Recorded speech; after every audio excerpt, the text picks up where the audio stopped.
Jesus freak here. Now, you've seen this, and you've seen this. You see, this is kind of broken down. Well, I just got this.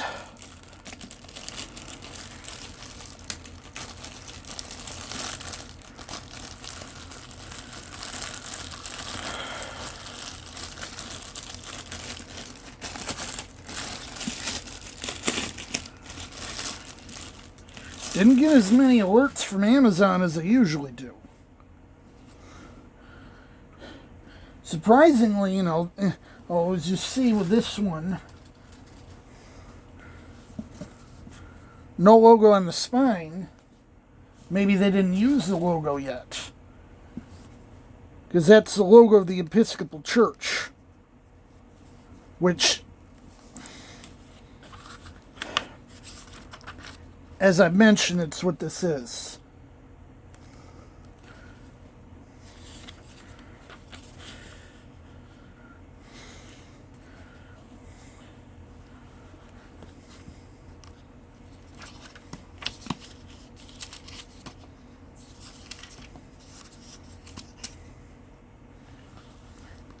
Instead of a copyright, the Episcopal Church puts this notice on the copyright page saying that it conforms to their master copy.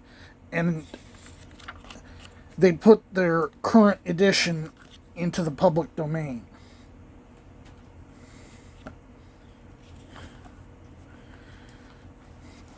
Now, the reason I bought this is because my old full-size edition was breaking down.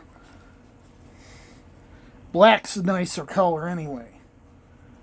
And I use these particular prayers on as a model on my Sunday scripture readings. Usually I just use them exactly as they are. I've covered the Episcopal Church Book of Common Prayer before. I don't necessarily agree with everything in it. I don't necessarily agree with the translation they did of the Psalms, although it is a decent translation and it's in the public domain, which is nice. But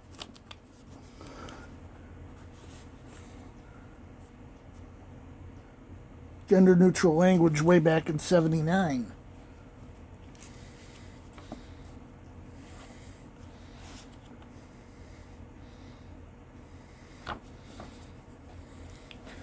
Now, unlike Oxford's edition,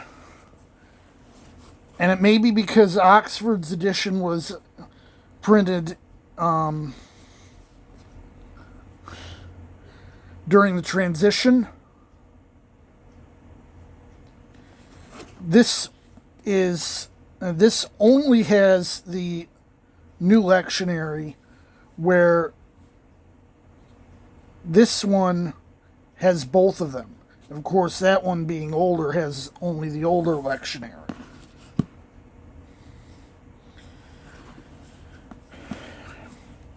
I have specific reasons why I like certain things about this. I like to have some sort of formal structure on my readings, and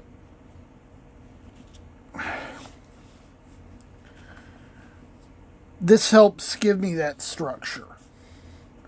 I've also used it as well as other versions of it for other stuff I've done on my channel.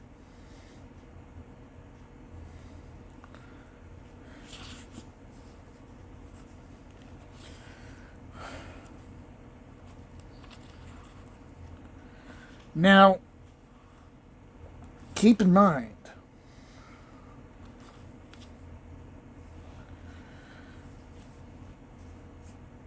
just because I use this doesn't make me an Episcopalian.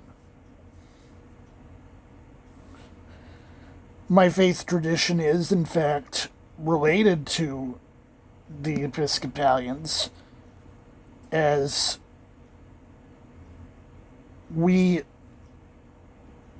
also split from the Church of England on July 4th, 1776. But I'm not an Episcopalian.